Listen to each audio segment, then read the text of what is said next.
5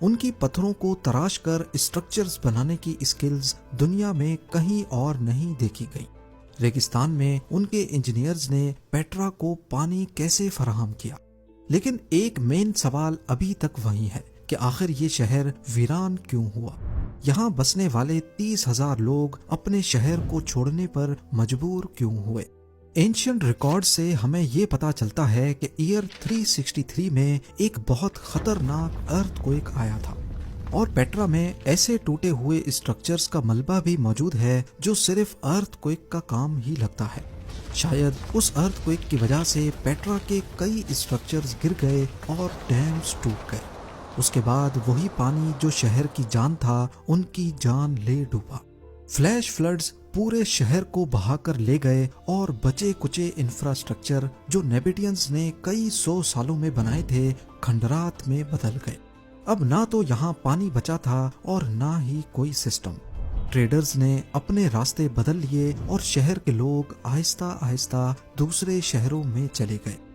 Petra کو UNESCO world heritage site کا درجہ 1985 میں ملا، اور اگر آپ نے Indiana Jones and the last crusade دیکھی ہو تو اس میں جو ہولی گریل کا ٹیمپل ہے وہ اصل میں پیٹرا کا الخازنے ہی ہے۔